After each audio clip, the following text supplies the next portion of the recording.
Welcome back to Mountain Connections. Very excited to have Nexus IT here on the couch to give us their tech tips of the month.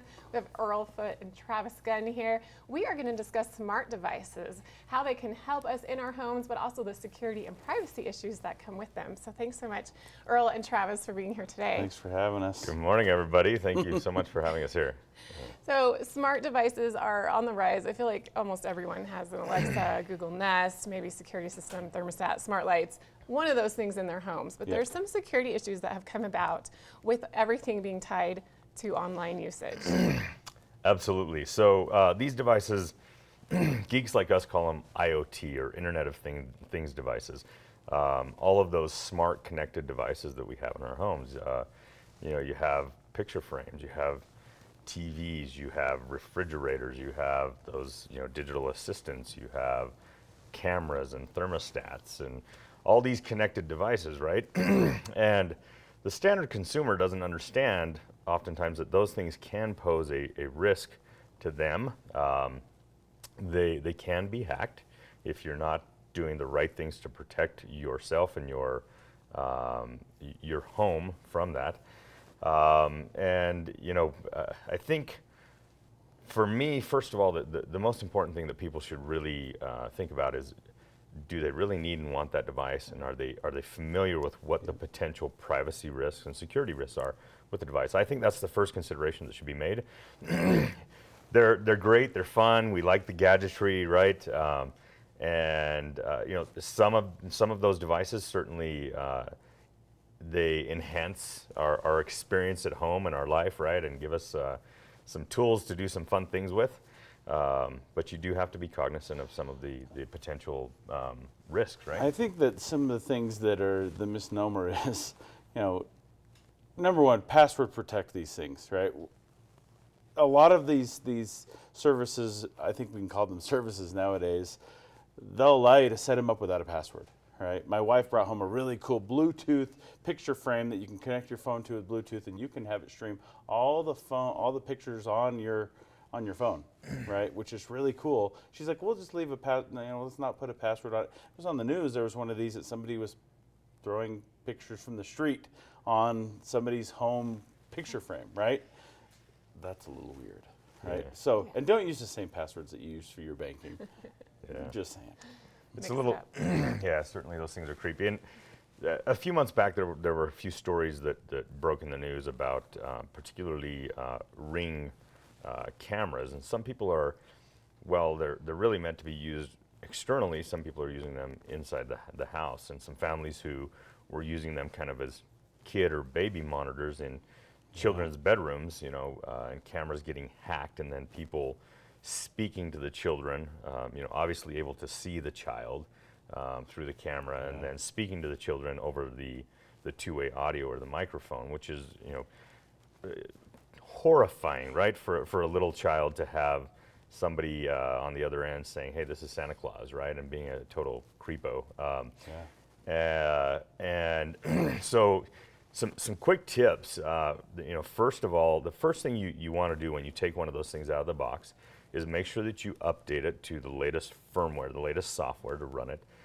Generally, those devices have some vulnerabilities that have been found in their previous versions of software, and so you want to get the latest firmware software on that device.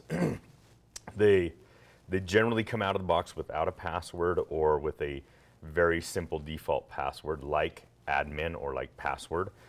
You want to make sure you change that password right away.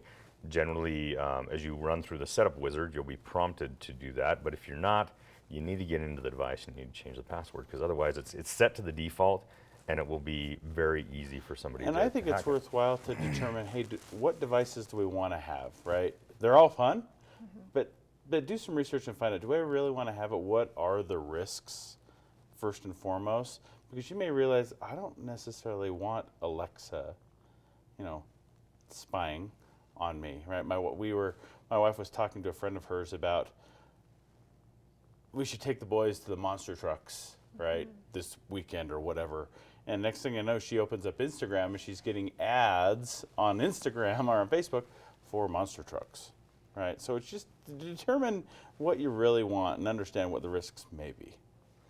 Yeah, that's actually happened in our home. I was telling my husband I wanted a chainsaw for my birthday. Next thing I knew, Wow. there's chainsaw ads on my phone. I was Yeah. like, okay, this is a real thing. That's where it came from. And you know, we love the devices in our home. I can see who's ringing my doorbell when I'm Yeah. at work, and the kids are home. But then I also think, wait, who else can see this? Who else is Right. seeing my child answer the door? Like who? And so it's definitely hard to balance that.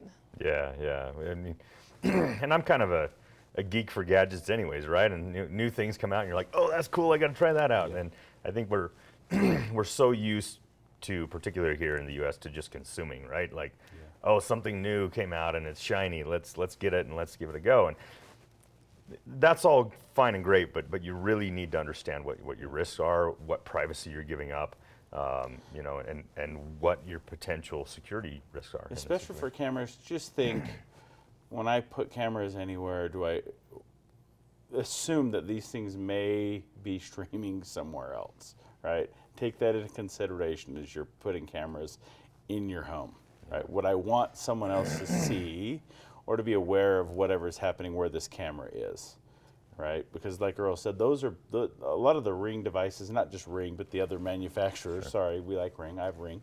But those are meant for outside. Right, they're meant to see the deer and the moose and the elk and the and the people at your front door. They're not meant for a baby monitor necessarily. And there are devices that are meant to be baby monitors. Of course, you have They're potential called risks baby there. monitors. Yes, smart baby monitors, Yeah. right? Another tip is that commercial grade routers or firewalls that you generally put in your home that give you internet access, right? The standard consumer doesn't know how to secure those properly, so that the traffic from those internal devices that are inside your home is not visible or can't be hacked. And so when in doubt, get a professional to lock down that router firewall, or to provide you with one that's a little more commercial grade, and make sure that what you do install inside your home, while a lot of them have to have some traffic that goes out so that you can access them on your mobile device outside of your home, there are ways that you can secure it so that you mitigate your risks. Not, you always take some sort of risk, but you can lessen that risk significantly. Absolutely. And Nexus IT can help with these issues and many more. Where can we find out more information? Sure. You can find us on the web at nexusitc.net and at 435-487-9099. Thank you so much, Travis and Earle, for being here today. I always learn great things when you all come, so thank you. Thanks for having us. Thanks. All right, check out Nexus IT online. Find out more about what they offer with all the security and technology that you need, and also make sure that your smart devices are safe and secure in your home. We have more coming up right after this. We'll be right back.